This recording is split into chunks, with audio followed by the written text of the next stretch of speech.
What's up, guys? My name is Elias, and Predator Badlands releases this week in theaters. So, continuing our Predator franchise watch list is the 2010 sleeper hit Predators. Directed by Nimrod Antal, for real, that's his name. Predators bands a phenomenal cast together, where the predators of the human world are forced to contend with the predators we've known and loved since the 80s. Adrian Brody leads the fray with his best Batman impression as Royce, a no nonsense mercenary who ends up beating the brakes off the Predator by the movie's end in the same way Dutch from the first movie did, covered in mud. Accompanying Brody is Alice Braga's seemingly good hearted Isabel, along with some other heavy hitters, including Mahershala Ali's stoic Mombasa and Walton Goggins' hilarious Stans, who have some beef with each other from the jump but end up having mutual respect before they both bite the dust. Danny Trejo's Cuchillo has one of the creepiest scenes in the movie when his dead body is used to try and lure the group in to quote unquote help. And Oleg Taktarov's giant Russian Nikolai has a cool sacrifice scene when he blows up one of the three predators that were on the hunt for them.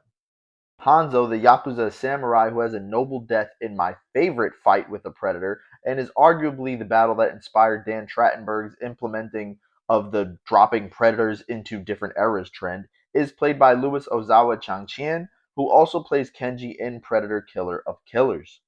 Here's to hoping we get a full-on ancient era Japan movie with predators fighting samurai and ninjas. Because if you haven't seen Predator Killer of Killers, we're going to talk about it, but it's super cool. But perhaps the most surprising characters in the film are Topher Grace's unassuming Edwin, who turns out to be a serial killer instead of just a doctor, as well as Lawrence friggin' Fishburne's Nolan, who is this survivor turned straight up schizo in one of the coolest cameos around. Topher Grace actually does a stellar job as the wolf in sheep's clothing, and Fishburne proves he should play more crazy, psycho roles as he is simply phenomenal. But yeah, this movie is just jam packed with talent.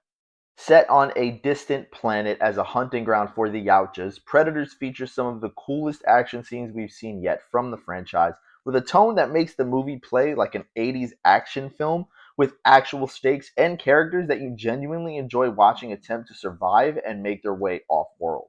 The Predators are beastly savages, with the Predator dogs first introduced here, creating a terrifying scenario where death could be around every corner, especially with the Predators home aloning the hunting grounds.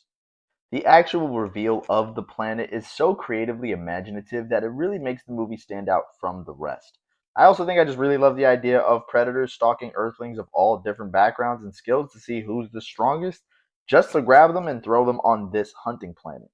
I think maybe that's where the idea presented in Killer of Killers came from, where Harrigan and Dutch are kept on ice along with Naru from 2022's Prey, hoard as many killers from Earth and perhaps other planets as well for some gladiator deathmatch. But I guess we'll know more about Trachtenberg's Endgame when Predator Badlands comes out, hopefully. Overall, with some exhilarating action, interesting characters, some dope kills and visuals, and a premise that fits right in with the franchise as well as expands the lore, Predators is a movie that hits all the right notes for me. And with Trachtenberg seemingly seeking to reconnect the Predator movies at their core, I can only hope he brings back aspects of this movie in whatever shape or form that may be, because Predators is, was, and always will be one of my favorite action packed sci fi flicks, let alone just one of my favorite Predator movies in general. If you enjoyed this video, remember to hit that like button, share it to others so they can join in on the conversation, and subscribe to my channel as well as follow me on all socials at Takes with Eli. Get on my comments with your thoughts on 2010's Predators, as well as your excitement for Predator Badlands. But until next time, guys, take care and God bless.